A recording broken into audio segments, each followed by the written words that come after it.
दोस्तों हाजिर हैं एक होर वीडियो रिपोर्ट लैके चैनल रितेश लखिया अनप्लग्ड उत्ते।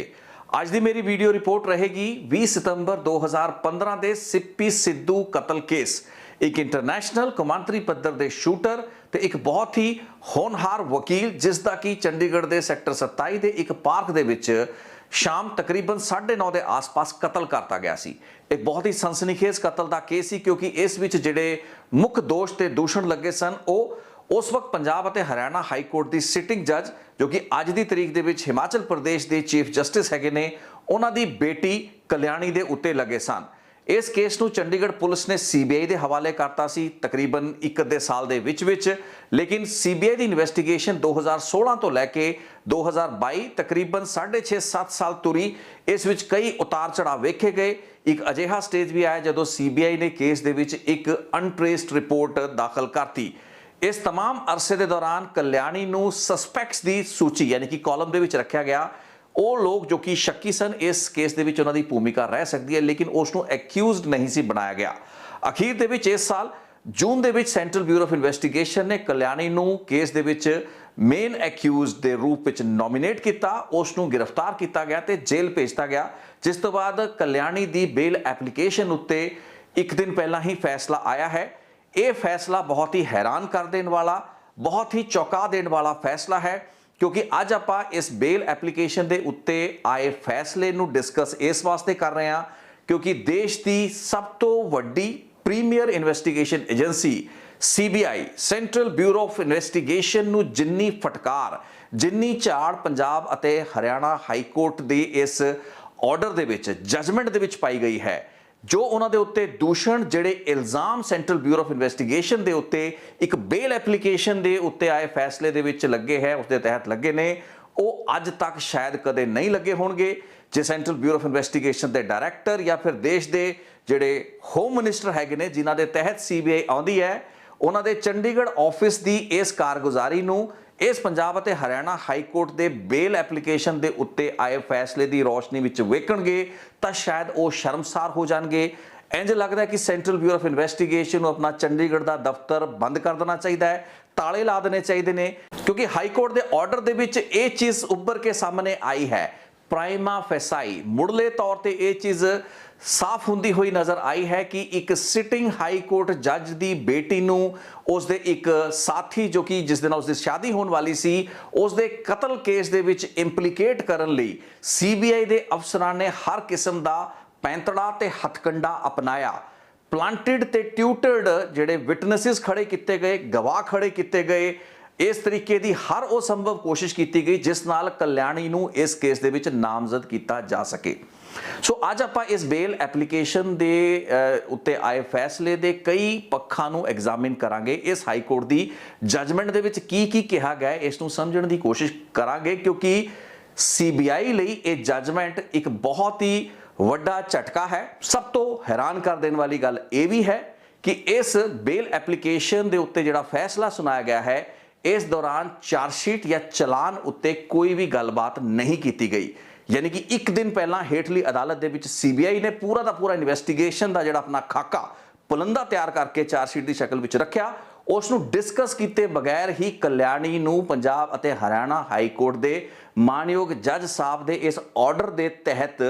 जमानत दे दी गई। तो वड्डी गल ये नहीं है क्योंकि एक एक्यूज नूं किसी भी मुलजम नूं जमानत देना ये अदालत का अधिकार खेतर है तो एक एक्यूज का राइट भी है। बेल एक राइट है एक अख्तियार है अधिकार है लेकिन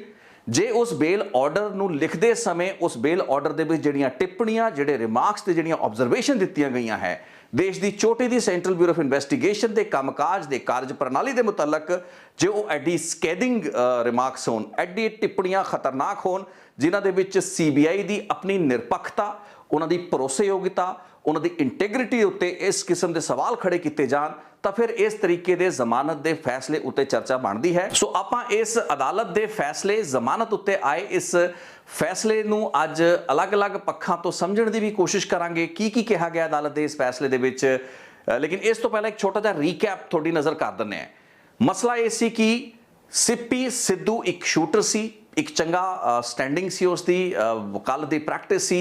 ਪ੍ਰੋਪਰਟੀ ਡੀਲਿੰਗ ਤੇ ਕਈ ਰੀਅਲ ਏਸਟੇਟ ਫਰਮਸ ਦੇ ਨਾਲ ਉਹਨਾਂ ਦੇ ਪੈਨਲ ਦੇ ਉੱਤੇ ਵੀ ਸੀ। ਇੱਕ ਚੰਗਾ ਖਾਸਾ ਦਾ ਕੰਮਕਾਜ ਸੀ ਤੇ ਕਲਿਆਣੀ ਦੇ ਉਸ ਦੇ ਨਾਲ ਚੰਗੇ ਸੰਬੰਧ ਸਨ। ਦੋਵਾਂ ਦਾ ਆਪਸ ਦੇ ਵਿੱਚ ਰਿਸ਼ਤਾ ਐਡਾ ਚੰਗਾ ਸੀ, ਬਚਪਨ ਤੋਂ ਦੋਵੇਂ ਪਰਿਵਾਰ ਇੱਕ ਦੂਸਰੇ ਦੇ ਸਾਥੀ ਸਨ। ਸਿੱਪੀ ਸਿੱਧੂ ਤੇ ਕਲਿਆਣੀ ਦਾ ਰਿਸ਼ਤਾ ਤੈਅ ਹੋ ਰੱਖਿਆ ਸੀ, ਲੇਕਿਨ ਨਵੰਬਰ 2014 ਦੇ ਵਿੱਚ ਦੋਵਾਂ ਦੇ ਆਪਸੀ ਸੰਬੰਧਾਂ ਦੇ ਵਿੱਚ ਇੱਕ ਤਕਰਾਰ ਤੇ ਦਰਾਰ ਪੈਂਦੀ ਹੈ। ਉਸ ਵਕਤ ਜਦੋਂ ਕਿ ਸਿੱਪੀ ਸਿੱਧੂ ਨੂੰ ਕੁਝ ਅਜਿਹੀਆਂ ਗੱਲਾਂ ਕਲਿਆਣੀ ਬਾਰੇ ਪਤਾ ਲੱਗਦੀਆਂ ਨੇ, ਉਸ ਦੀਆਂ ਕੁਝ ਅਜਿਹੀਆਂ ਤਸਵੀਰਾਂ ਉਸ ਕੋਲ ਆਉਂਦੀਆਂ ਨੇ ਜਿਸ ਉੱਤੇ ਉਸ ਨੂੰ ਇਤਰਾਜ਼ ਹੁੰਦਾ ਹੈ। ਦੋਵੇਂ ਪਰਿਵਾਰਾਂ ਤੇ ਧਿਰਾਂ ਨੂੰ ਇਕੱਠਾ ਬਿਠਾਇਆ ਜਾਂਦਾ ਹੈ ਕਿਉਂਕਿ ਰਿਸ਼ਤਾ ਇਹਨਾਂ ਦਾ ਆਪਸ ਵਿੱਚ ਤੈਅ ਹੋ ਚੁੱਕਾ ਸੀ। ਆਪਸ ਦੇ ਵਿੱਚ ਪਰਿਵਾਰਾਂ ਦੀ ਗੱਲਬਾਤ ਹੁੰਦੀ ਹੈ ਜਿਸ ਵਿੱਚ ਉਹਨਾਂ ਤਸਵੀਰਾਂ ਜੋ ਕਿ ਕਲਿਆਣੀ ਦੀ ਹੁੰਦੀਆਂ ਨੇ, ਕੁਝ ਇਤਰਾਜ਼ਯੋਗ ਤਸਵੀਰਾਂ ਹੁੰਦੀਆਂ ਨੇ, ਉਹਨਾਂ ਦੇ ਉੱਤੇ ਚਰਚਾ ਹੁੰਦੀ ਹੈ ਤੇ ਇਹ ਤੈਅ ਕੀਤਾ ਜਾਂਦਾ ਹੈ ਕਿ ਹੁਣ ਦੋਵਾਂ ਦਾ ਰਿਸ਼ਤਾ ਨਹੀਂ ਹੋਏਗਾ। ਇੱਕ ਤਰੀਕੇ ਨਾਲ ਸਿੱਪੀ ਸਿੱਧੂ ਇਸ ਰਿਸ਼ਤੇ ਤੋਂ ਬੈਕਆਊਟ ਕਰ ਜਾਂਦਾ ਹੈ। ਹੁਣ ਸਿੱਪੀ ਸਿੱਧੂ ਦਾ ਪਰਿਵਾਰ ਇਹ ਮੰਨਦਾ ਰਿਹਾ ਹੈ ਕਿ ਨਵੰਬਰ 2014 ਤੋਂ ਲੈ ਕੇ 20 ਸਤੰਬਰ 2015 ਤੱਕ, ਜਿਸ ਦਿਨ ਸਿੱਪੀ ਸਿੱਧੂ ਦਾ ਕਤਲ ਕੀਤਾ ਗਿਆ ਸੈਕਟਰ 27 ਦੇ ਪਾਰਕ ਵਿੱਚ, ਇਹਨਾਂ तमाम ਮਹੀਨਿਆਂ ਦੇ ਦੌਰਾਨ ਕਲਿਆਣੀ ਨੇ ਸਿੱਪੀ ਸਿੱਧੂ ਦੇ ਨਾਲ ਸੰਪਰਕ ਇੱਕ ਸਾਜ਼ਿਸ਼ ਦੇ ਤਹਿਤ, ਇੱਕ ਸ਼ੜਯੰਤਰ ਦੇ ਤਹਿਤ ਰੱਖਿਆ, ਜਿਸ ਤਹਿਤ ਕਿ ਬਾਅਦ ਦੇ ਵਿੱਚ ਇਸ ਕਤਲ ਤੋਂ ਇੱਕ ਹਫ਼ਤਾ ਪਹਿਲਾਂ ਟੋਟਲ ਰੇਡੀਓ ਸਾਇਲੈਂਸ ਮੇਨਟੇਨ ਕਰਕੇ ਆਪਣੇ ਸਾਰੇ ਮੋਬਾਈਲ ਫੋਨਾਂ ਤੋਂ ਹਰ ਕਿਸਮ ਦਾ ਸੰਪਰਕ ਸਿੱਪੀ ਸਿੱਧੂ ਦੇ ਨਾਲ ਤੋੜ ਕੇ ਉਸਨੇ ਸਿੱਪੀ ਸਿੱਧੂ ਦਾ ਕਤਲ ਕਰਾਇਆ। ਇਸ ਦੌਰਾਨ ਸਿੱਪੀ ਸਿੱਧੂ ਦਾ ਇੱਕ ਵਿਦੇਸ਼ ਦੌਰਾ ਹੁੰਦਾ ਹੈ ਜਿਸ ਤੋਂ ਉਹ 18 ਸਤੰਬਰ ਨੂੰ ਵਾਪਸ ਪਰਤਦਾ ਹੈ। ਲੰਡਨ ਅਤੇ ਕੈਨੇਡਾ ਦੇ ਵਿੱਚ ਆਪਣੀ ਫੇਰੀ ਤੋਂ ਬਾਅਦ 18 ਸਤੰਬਰ ਨੂੰ ਜਦੋਂ ਸਿੱਪੀ ਸਿੱਧੂ ਭਾਰਤ ਆਉਂਦਾ ਹੈ, ਉਸ ਦੌਰਾਨ ਉਸ ਦੀਆਂ ਕੁਝ ਹੋਰ ਗਰਲਫ੍ਰੈਂਡਸ ਦੇ ਨਾਲ ਉਹਦੀਆਂ ਮੁਲਾਕਾਤਾਂ ਰਹਿੰਦੀਆਂ ਨੇ। ਲੇਕਿਨ ਇਹਨਾਂ ਦਿਨਾਂ ਦੇ ਦੌਰਾਨ ਵੀ ਸਿੱਪੀ ਸਿੱਧੂ ਦੀ ਕਲਿਆਣੀ ਦੇ ਨਾਲ ਕੁਝ ਅਜਿਹੇ ਫੋਨ ਨੰਬਰਾਂ ਤੋਂ ਗੱਲ ਹੁੰਦੀ ਹੈ ਜੋ ਕਿ ਕੁਝ ਹੋਰ ਵੈਂਡਰਸ ਦੇ ਹੁੰਦੇ ਨੇ, ਯਾਨੀ ਕਿ ਸਟਰੀਟ ਵੈਂਡਰਸ ਦੇ ਹੁੰਦੇ ਨੇ। ਇੱਕ 19 ਸੈਕਟਰ ਦੀ ਮਾਰਕੀਟ ਦਾ ਮਹਿੰਦੀ ਲਗਾਉਣ ਵਾਲਾ ਬੰਦਾ ਜਿਸ ਤੋਂ ਫੋਨ ਲੈ ਕੇ ਕਲਿਆਣੀ ਵੱਲੋਂ, ਕਥਿਤ ਤੌਰ ਤੇ ਕਲਿਆਣੀ ਵੱਲੋਂ ਫੋਨ ਲਗਾਏ ਜਾਂਦੇ ਨੇ, ਯਾਨੀ ਕਿ ਹੋਰ ਟੈਲੀਫੋਨਸ ਤੋਂ ਸਿੱਪੀ ਸਿੱਧੂ ਨੂੰ ਸੰਪਰਕ ਦੇ ਵਿੱਚ ਲਿਆਂਦਾ ਜਾਂਦਾ ਹੈ। 18 ਤੇ 19 ਸਤੰਬਰ ਦੀਆਂ ਅਜਿਹੀਆਂ ਕਾਲਸ ਹੁੰਦੀਆਂ ਨੇ। ਇਸ ਤੋਂ ਬਾਅਦ 20 ਸਤੰਬਰ ਨੂੰ ਇਹ ਮੰਨਿਆ ਜਾਂਦਾ ਹੈ ਕਿ ਸਿੱਪੀ ਸਿੱਧੂ ਜੋ ਕਿ ਆਪਣੇ ਘਰੇਲੂ ਨੌਕਰ ਨੂੰ ਦੱਸ ਕੇ ਘਰੋਂ ਸ਼ਾਮ ਤਕਰੀਬਨ 9 ਵਜੇ ਦੇ ਆਸ-ਪਾਸ ਨਿਕਲਦਾ ਹੈ, ਇਹ ਦੱਸ ਕੇ ਕਿ ਉਸ ਨੂੰ ਕਲਿਆਣੀ ਨੇ ਸੈਕਟਰ 27 ਦੇ ਵਿੱਚ ਮਿਲਣ ਲਈ ਬੁਲਾਇਆ ਹੈ, ਜਿਸ ਤੋਂ ਬਾਅਦ 9:30 ਵਜੇ ਤੋਂ ਬਾਅਦ ਸਿੱਪੀ ਸਿੱਧੂ ਦਾ ਜਿਹੜਾ ਕਤਲ ਹੈ ਉਹ ਕਰਤਾ ਜਾਂਦਾ ਹੈ। ਸੋ ਸਿੱਪੀ ਸਿੱਧੂ ਦੀ ਖੂਨ ਦੇ ਵਿੱਚ ਲੱਥਪੱਥ ਜਿਹੜੀ ਲਾਸ਼ ਹੈ ਤੇ ਇਸ ਘਟਨਾ ਚੱਕਰ ਨੂੰ ਆਸ-ਪਾਸ ਦੀਆਂ ਜਿਹੜੀਆਂ ਕੋਠੀਆਂ ਸੈਕਟਰ 27 ਦੀਆਂ ਇਸ ਪਾਰਕ ਦੇ ਨਾਲ ਜੁੜੀਆਂ ਹੋਈਆਂ ਨੇ, ਉਸ ਦੇ ਕੁਝ ਰਹਿਣ ਵਾਲੇ ਬਸ਼ਿੰਦਿਆਂ ਨੇ ਵੇਖਿਆ। ਹਾਲਾਂਕਿ ਉਹ ਬਹੁਤ ਹੀ ਯਕੀਨੀ ਪੱਧਰ ਉੱਤੇ ਸ਼ਨਾਖਤ ਨਹੀਂ ਕਰ ਪਾਏ ਕਿ ਹਮਲਾਵਰ ਕੌਣ ਸਨ, ਕਿਉਂਕਿ ਹਮਲਾਵਰਾਂ ਵੱਲੋਂ ਗੋਲੀਆਂ ਚਲਾਈਆਂ ਗਈਆਂ। ਇੱਕ ਮਹਿਲਾ ਦੇ ਵੀ ਉਸ ਥਾਂ ਤੋਂ ਨਿਕਲ ਕੇ ਇੱਕ ਛੋਟੀ ਗੱਡੀ ਦੇ ਵਿੱਚ ਬੈਠ ਕੇ ਨਿਕਲਣ ਦੀ ਗੱਲਬਾਤ ਇੱਕ ਚਸ਼ਮਦੀਦ ਮਹਿਲਾ ਨੇ ਬਾਅਦ ਦੇ ਵਿੱਚ CBI ਨੂੰ ਆਪਣੇ ਬਿਆਨਾਂ ਦੇ ਵਿੱਚ ਦੱਸੀ। ਲੇਕਿਨ ਇਹਨਾਂ तमाम ਗਵਾਹਾਂ ਤੇ ਉਹਨਾਂ तमाम ਸਬੂਤਾਂ ਨੂੰ ਜਿਨ੍ਹਾਂ ਨੂੰ ਕਿ ਆਧਾਰ ਮੰਨਿਆ ਜਾ ਰਿਹਾ ਸੀ ਸਿੱਪੀ ਸਿੱਧੂ ਦੇ ਪਰਿਵਾਰ ਜਾਂ ਫਿਰ ਇਨਵੈਸਟੀਗੇਸ਼ਨ ਏਜੰਸੀ CBI ਵੱਲੋਂ, ਉਹਨਾਂ ਨੂੰ ਕੁਝ ਜ਼ਿਆਦਾ ਅਹਿਮੀਅਤ ਪੰਜਾਬ ਅਤੇ ਹਰਿਆਣਾ ਹਾਈ ਕੋਰਟ ਦੇ ਜੱਜ ਸਾਹਿਬ ਵੱਲੋਂ ਨਹੀਂ ਦਿੱਤੀ ਗਈ ਤੇ ਇਸ ਫੈਸਲੇ ਦੇ ਵਿੱਚ ਉਲਟਾ ਸੈਂਟਰਲ ਬਿਊਰੋ ਆਫ ਇਨਵੈਸਟੀਗੇਸ਼ਨ ਦੇ ਉੱਤੇ ਹੀ ਬਹੁਤ ਵੱਡੇ ਸਵਾਲ ਖੜੇ ਕਰਤੇ। ਸੋ ਇੱਕ ਰੀਕੈਪ ਸੀ। 20 ਸਤੰਬਰ 2015 ਨੂੰ ਸਿੱਪੀ ਸਿੱਧੂ ਦਾ ਕਤਲ ਹੁੰਦਾ ਹੈ। 2016 ਤੋਂ ਬਾਅਦ ਇਸ ਇਨਵੈਸਟੀਗੇਸ਼ਨ ਨੂੰ ਚੰਡੀਗੜ੍ਹ ਪ੍ਰਸ਼ਾਸਨ ਦੀ ਅਰਜ਼ੀ ਉੱਤੇ ਜਾਂ ਉਹਨਾਂ ਦੀ ਗੁਜ਼ਾਰਿਸ਼ ਉੱਤੇ CBI ਨੂੰ ਸੌਂਪਿਆ ਜਾਂਦਾ ਹੈ। 2020 ਤੱਕ CBI ਵੀ ਕੁਝ ਇਸ ਕੇਸ ਦੇ ਵਿੱਚ ਬ੍ਰੇਕ ਥਰੂ ਨਹੀਂ ਕਰ ਪਾਉਂਦੀ। 7 ਦਸੰਬਰ 2020 ਨੂੰ ਕੇਸ ਦੇ ਵਿੱਚ ਇੱਕ ਅਨਟ੍ਰੇਸਡ ਰਿਪੋਰਟ ਜਿਹੜੀ ਹੈ ਦਾਖਲ ਕਰਤੀ ਜਾਂਦੀ ਹੈ। ਇਸ ਤੋਂ ਅਗਲਾ 1.5 ਸਾਲ ਕੁਝ ਅਜਿਹੇ ਗਵਾਹਾਂ ਦੇ ਉੱਤੇ ਵੇਸਟ ਹੁੰਦਾ ਹੈ ਜੋ ਕਿ ਪਹਿਲਾਂ ਆਪਣਾ ਪੋਲੀਗ੍ਰਾਫ ਟੈਸਟ ਕਰਾਉਣ ਲਈ ਤਿਆਰ ਹੁੰਦੇ ਨੇ, ਲੇਕਿਨ ਬਾਅਦ ਦੇ ਵਿੱਚ ਉਹ ਆਪਣੀ ਕੰਸੈਂਟ ਨੂੰ ਵਿਡਰਾਅ ਕਰ ਲੈਂਦੇ ਨੇ, ਲੇਕਿਨ ਪੋਲੀਗ੍ਰਾਫੀ ਟੈਸਟ ਤੋਂ ਪਿੱਛੇ ਹਟ ਜਾਂਦੇ ਨੇ। ਸੋ ਇਸ ਕਿਸਮ ਦੀ ਪੂਰੀ ਨੂਰਾ ਕੁਸ਼ਤੀ ਦੇ ਵਿੱਚ 1.5 ਸਾਲ ਹੋਰ ਲੱਗ ਜਾਂਦਾ ਹੈ। ਅਖੀਰ ਦੇ ਵਿੱਚ ਜੂਨ 2022 ਦੇ ਵਿੱਚ ਜਦੋਂ ਕਲਿਆਣੀ ਨੂੰ ਇਸ ਕੇਸ ਦੇ ਵਿੱਚ ਨਾਮਜ਼ਦ ਕਰਕੇ ਗ੍ਰਿਫਤਾਰ CBI ਵੱਲੋਂ ਕੀਤਾ ਗਿਆ, ਇੱਕ ਸਿਟਿੰਗ ਹਾਈ ਕੋਰਟ ਜੱਜ ਦੀ ਧੀ ਦਾ ਪ੍ਰਾਈਮ ਸਸਪੈਕਟ ਡੇ 1 ਤੋਂ ਹੋਣਾ ਇਸ ਕੇਸ ਦੀ ਤਫਤੀਸ਼ ਦੇ ਵਿੱਚ ਇੱਕ ਬਹੁਤ ਵੱਡਾ ਅੜਿੱਕਾ ਡੇ 1 ਤੋਂ ਰਿਹਾ। ਇਹੀ ਕਾਰਨ ਸੀ ਕਿ ਚੰਡੀਗੜ੍ਹ ਪੁਲਿਸ ਨੇ ਸ਼ੁਰੂਆਤੀ ਕੁਝ ਹਫ਼ਤਿਆਂ, ਦਿਨਾਂ ਤੇ ਮਹੀਨਿਆਂ ਦੇ ਵਿੱਚ ਜੋ ਬੇੜਾ ਗਰਕ ਇਸ ਪੂਰੀ ਦੀ ਪੂਰੀ ਇਨਵੈਸਟੀਗੇਸ਼ਨ ਦਾ ਕੀਤਾ, ਜਿਸ ਨੂੰ ਬਾਅਦ ਦੇ ਵਿੱਚ ਚੰਡੀਗੜ੍ਹ ਪੁਲਿਸ ਦੇ ਸੀਨੀਅਰ ਅਧਿਕਾਰੀਆਂ ਨੇ ਖੁਦ ਮੰਨਿਆ। ਇੰਟਰਨਲ ਮੀਟਿੰਗਸ ਦੇ ਵਿੱਚ ਇਸ ਦੀ ਚਰਚਾ ਵੀ ਹੋਈ ਤੇ ਬਾਅਦ ਦੇ ਵਿੱਚ CBI ਨੇ ਚੰਡੀਗੜ੍ਹ ਪੁਲਿਸ ਦੇ ਕੁਝ ਅਫਸਰਾਂ, ਤਫਤੀਸ਼ੀ ਅਫਸਰ ਖਾਸ ਕਰਕੇ ਪੂਨਮ ਦਿਲਾਵਰੀ ਵਰਗੇ ਅਫਸਰਾਂ ਦੇ ਖਿਲਾਫ ਡਿਸਪਲਿਨਰੀ ਐਕਸ਼ਨ ਦੀ ਸਿਫਾਰਿਸ਼ ਵੀ ਕੁਝ ਹੀ ਮਹੀਨੇ ਪਹਿਲਾਂ ਕੀਤੀ ਹੈ। ਲੇਕਿਨ ਇਸ ਕੇਸ ਦੇ ਵਿੱਚ ਇੱਕ ਸਹੀ ਜਾਂਚ ਡੇ 1 ਤੋਂ ਹੀ ਨਹੀਂ ਹੋ ਪਾ ਰਹੀ ਸੀ। ਲੇਕਿਨ ਪੰਜਾਬ ਅਤੇ ਹਰਿਆਣਾ ਹਾਈ ਕੋਰਟ ਦਾ ਇਸ ਜ਼ਮਾਨਤ ਦੇ ਉੱਤੇ ਜਿਹੜਾ ਫੈਸਲਾ ਆਇਆ ਹੈ, ਉਸ ਵਿੱਚ ਉਹਨਾਂ ਤੱਥਾਂ ਦੇ ਉੱਤੇ, ਉਹਨਾਂ ਐਸਪੈਕਟਸ ਦੇ ਉੱਤੇ ਵੀ ਕਈ ਬਹੁਤ ਹੀ ਤਿੱਖੀ ਟਿੱਪਣੀਆਂ ਕੀਤੀਆਂ ਗਈਆਂ ਨੇ ਤੇ ਹੈਰਾਨੀ ਦੀ ਗੱਲ ਇਹ ਹੈ ਕਿ ਇਹਨਾਂ ਟਿੱਪਣੀਆਂ ਦੇ ਨਿਸ਼ਾਨੇ ਉੱਤੇ ਚੰਡੀਗੜ੍ਹ ਪੁਲਿਸ ਤੇ ਉਸ ਦੇ ਉਹ ਨਾਕਾਬਲ ਅਫਸਰ ਨਹੀਂ ਜਿਨ੍ਹਾਂ ਨੇ ਇਸ ਕੇਸ ਦੇ ਸ਼ੁਰੂਆਤੀ ਸਟੇਜ ਦੇ ਵਿੱਚ ਉਹ ਵਾਈਟਲ ਸੀਸੀਟੀਵੀ ਤੇ ਡੀਵੀਆਰ ਜਿਹੜੀ ਫੁਟੇजेस ਸਨ ਉਹਨਾਂ ਨੂੰ ਖੁਰਦ-ਬੁਰਦ ਕੀਤਾ, ਗਵਾਹਾਂ ਦੇ ਬਿਆਨਾਂ ਨੂੰ ਔਨ ਰਿਕਾਰਡ ਲੈਣ ਦੇ ਵਿੱਚ 6-6 8-8 ਮਹੀਨੇ ਲਗਾਏ। ਬਲਕਿ ਹਾਈ ਕੋਰਟ ਦੇ ਇਸ ਜਜਮੈਂਟ ਦੇ ਨਿਸ਼ਾਨੇ ਉੱਤੇ ਸੀਬੀਆਈ ਦੀ ਉਹ ਟੀਮ ਆ ਰਹੀ ਹੈ, ਉਹ ਇਨਵੈਸਟੀਗੇਸ਼ਨ ਏਜੰਸੀ ਆ ਰਹੀ ਹੈ ਜਿਸ ਨੇ ਕਿ ਇਸ ਇਨਵੈਸਟੀਗੇਸ਼ਨ ਨੂੰ ਟੇਕ ਅਪ ਕਰਕੇ ਸ਼ਾਇਦ ਇੱਕ ਅਜਿਹਾ ਪੰਗਾ ਹੀ ਲੈ ਲਿਆ ਜਿਸ ਤੋਂ ਬਾਅਦ ਕਿ ਸੀਬੀਆਈ ਨੂੰ ਮੈਨੂੰ ਲੱਗਦਾ ਆਪਣੇ ਇਤਿਹਾਸ ਦੀ ਸਭ ਤੋਂ ਜ਼ਿਆਦਾ ਸਖਤ ਟਿੱਪਣੀਆਂ ਦਾ ਸਾਹਮਣਾ ਅਦਾਲਤ ਦੇ ਵਿੱਚ ਕਰਨਾ ਪਿਆ, ਝੱਲਣਾ ਪਿਆ। ਉਸ ਦੇ ਤਫਤੀਸ਼ੀ ਅਫਸਰਾਂ ਨੂੰ ਹੁਣ ਇਸ ਨਜ਼ਲੇ ਨੂੰ ਆਪਣੇ ਉੱਤੇ ਲੈਣਾ ਪੈ ਰਿਹਾ ਹੈ। ਸੈਂਟਰਲ ਬਿਊਰੋ ਆਫ ਇਨਵੈਸਟੀਗੇਸ਼ਨ ਦੀ ਇਸ ਤਫਤੀਸ਼ ਨੂੰ ਇੱਕ ਕਲਰਡ ਇਨਵੈਸਟੀਗੇਸ਼ਨ ਯਾਨੀ ਕਿ ਇੱਕ ਰੰਗਤ ਨਾਲ ਪ੍ਰੇਰਿਤ, ਮੁਫਾਦਾਂ ਨਾਲ ਪ੍ਰੇਰਿਤ ਤਫਤੀਸ਼ ਪੰਜਾਬ ਤੇ ਹਰਿਆਣਾ ਹਾਈ ਕੋਰਟ ਦੇ ਮਾਨਯੋਗ ਜੱਜ ਨੇ ਦੱਸਿਆ ਹੈ। ਹੁਣ ਸੈਂਟਰਲ ਬਿਊਰੋ ਆਫ ਇਨਵੈਸਟੀਗੇਸ਼ਨ ਦੀ ਇਸ ਤੋਂ ਵੱਡੀ ਜਿਹੜੀ ਤੌਮਤ ਹੈ, ਇਸ ਤੋਂ ਵੱਡੀ ਲਾਨਤ ਹੋ ਨਹੀਂ ਸਕਦੀ ਜੇ ਉਸ ਦੀ ਇਨਵੈਸਟੀਗੇਸ਼ਨ ਨੂੰ ਇੱਕ ਰੰਗਤ ਦੇ ਨਾਲ ਪ੍ਰੇਰਿਤ ਇਨਵੈਸਟੀਗੇਸ਼ਨ ਕਰਾਰ ਦਿੱਤਾ ਜਾਂਦਾ ਹੈ। ਇਹ ਇਲਜ਼ਾਮ ਸੀਬੀਆਈ ਦੇ ਤਫਤੀਸ਼ ਉੱਤੇ ਲੱਗਾ ਹੈ। ਰਾਦਰ ਪੰਜਾਬ ਤੇ ਹਰਿਆਣਾ ਹਾਈ ਕੋਰਟ ਨੇ ਬਹੁਤ ਹੀ ਸਖਤ ਟਿੱਪਣੀ ਕੀਤੀ ਹੈ ਕਿ ਸੀਬੀਆਈ ਇੱਕ ਪਾਸੜ ਹੋ ਗਈ ਤੇ ਉਸਨੇ ਆਪਣੇ ਆਪ ਨੂੰ ਅਲਾਈਨ ਕਰ ਲਿਆ ਇਸ ਕੇਸ ਦੇ ਵਿੱਚ ਐਗਰੀਵਡ ਪਾਰਟੀ ਯਾਨੀ ਕਿ ਸਿੱਬੀ ਸਿੱਧੂ ਦੇ ਪਰਿਵਾਰ ਦਾ, ਉਹ ਪੀੜਤ ਪਰਿਵਾਰ ਜੋ ਕਿ ਆਪਣੇ ਬੇਟੇ ਦੇ ਕਤਲ ਲਈ ਦੋਸ਼ੀਆਂ ਨੂੰ ਸਜ਼ਾਵਾਂ ਦੀ ਮੰਗ ਕਰਦਾ ਆ ਰਿਹਾ ਸੀ। ਸੀਬੀਆਈ ਨੇ ਆਪਣੇ ਆਪ ਨੂੰ ਉਸ ਪੀੜਤ ਪੱਖ ਦੇ ਨਾਲ ਅਲਾਈਨ ਕਰ ਲਿਆ। ਸੋ ਸੀਬੀਆਈ ਇਸ ਕੇਸ ਦੇ ਵਿੱਚ ਐਗਰੀਵਡ ਪਾਰਟੀ ਦੇ ਨਾਲ ਮਿਲ ਜਾਂਦੀ ਹੈ, ਰਲਗੜ ਕਰਦੀ ਹੈ। ਇੱਕ ਪਾਸੜ ਹੋ ਕੇ ਸੀਬੀਆਈ ਨੇ ਇਨਵੈਸਟੀਗੇਸ਼ਨ ਕੀਤੀ। ਇਹ ਪੰਜਾਬ ਅਤੇ ਹਰਿਆਣਾ ਹਾਈ ਕੋਰਟ ਦੇ ਆਰਡਰ ਦੇ ਵਿੱਚ ਖਾਸ ਟਿੱਪਣੀ ਜਿਹੜੀ ਹੈ ਸੀਬੀਆਈ ਬਾਰੇ ਕੀਤੀ ਗਈ ਹੈ। ਇਸ ਤੋਂ ਵੀ ਜਿਹੜੀ ਮਹੱਤਵਪੂਰਨ ਗੱਲਬਾਤ ਸੀਬੀਆਈ ਬਾਰੇ ਕਹੀ ਗਈ ਹੈ ਉਹ ਇਹ ਕਹੀ ਗਈ ਹੈ ਕਿ ਸੀਬੀਆਈ ਨੇ ਆਪਣੀ ਨਲਾਇਕੀ ਤੇ ਆਪਣੀ ਕਮੀਆਂ ਖਾਮੀਆਂ ਨੂੰ ਛੁਪਾਉਣ ਲਈ ਇਸ ਕੇਸ ਦੇ ਵਿੱਚ ਜਿਹੜੀ ਪਹਿਲੀ ਇਨਵੈਸਟੀਗੇਸ਼ਨ ਏਜੰਸੀ ਸੀ ਜੋ ਕਿ ਚੰਡੀਗੜ੍ਹ ਪੁਲਿਸ ਸੀ ਉਸ ਉੱਤੇ ਖਾਮਖਾਹ ਦੀ ਦੂਸ਼ਣਬਾਜ਼ੀ ਕੀਤੀ। ਇਸ ਕੇਸ ਦੇ ਵਿੱਚ ਜਿਹੜੀ ਡੀਵੀਆਰ ਦੀ ਫੁਟੇजेस ਗਾਇਬ ਹੋਈਆਂ। ਹੁਣ ਇੱਥੇ ਤੁਹਾਨੂੰ ਦੱਸ ਦਈਏ ਵੀ 20 ਸਤੰਬਰ ਦੇ ਇਸ ਕਤਲ ਕੇਸ ਤੋਂ ਬਾਅਦ ਚੰਡੀਗੜ੍ਹ ਪੁਲਿਸ ਦੇ ਜਿਹੜੇ ਤਫਤੀਸ਼ੀਆ ਅਫਸਰ ਜਾ ਕੇ 27 ਸੈਕਟਰ ਦੇ ਇਹਨਾਂ ਮਕਾਨਾਂ, ਇਹਨਾਂ ਕੋਠੀਆਂ ਦੇ ਜਾ ਕੇ ਸੀਸੀਟੀਵੀ ਕੈਮਰਿਆਂ ਦੀ ਫੁਟੇਜ ਡੀਵੀਆਰ ਦੀ ਸਾਰੀ ਇਕੱਠੇ ਕਰ ਲਿਆ ਹੈ। ਲੇਕਿਨ ਉਸ ਤੋਂ ਬਾਅਦ ਉਸ ਫੁਟੇਜ ਨੂੰ ਗਾਇਬ ਕਰਤਾ ਗਿਆ, ਰਿਕਾਰਡ ਤੇ ਚੜਾਇਆ ਹੀ ਨਹੀਂ ਗਿਆ ਤੇ ਬਾਅਦ ਦੇ ਵਿੱਚ ਸੀਬੀਆਈ ਨੇ ਇਸ ਦਾ ਬਹੁਤ ਸਖਤ ਨੋਟਿਸ ਲਿਆ। ਲੇਕਿਨ ਪੰਜਾਬ ਅਤੇ ਹਰਿਆਣਾ ਹਾਈ ਕੋਰਟ ਦੇ ਇਸ ਆਰਡਰ ਵਿੱਚ ਕਿਹਾ ਕੀ ਜਾ ਰਿਹਾ ਹੈ? ਪੰਜਾਬ ਅਤੇ ਹਰਿਆਣਾ ਹਾਈ ਕੋਰਟ ਦੇ ਇਸ ਆਰਡਰ ਵਿੱਚ ਕਿਹਾ ਇਹ ਜਾ ਰਿਹਾ ਹੈ ਕਿ ਇਹ ਜਿਹੜੇ ਡੀਵੀਆਰ ਦੀ ਫੁਟੇਜ ਗਾਇਬ ਹੋ ਸਕਦੀ ਹੈ ਇਹ ਕੁਝ ਗਲਿਚਸ ਦੇ ਕਾਰਨ ਗਾਇਬ ਰਹੀ ਹੋ ਸਕਦੀ ਹੈ ਤੇ ਜਿਸ ਤਰੀਕੇ ਦੀ ਟੈਂਪਰਿੰਗ ਤੇ ਡਿਸਟਰਕਸ਼ਨ ਆਫ ਦਿਸ ਐਵੀਡੈਂਸ ਯਾਨੀ ਕਿ ਡੀਵੀਆਰ ਦੀ ਫੁਟੇजेस ਦਾ ਜ਼ਿਕਰ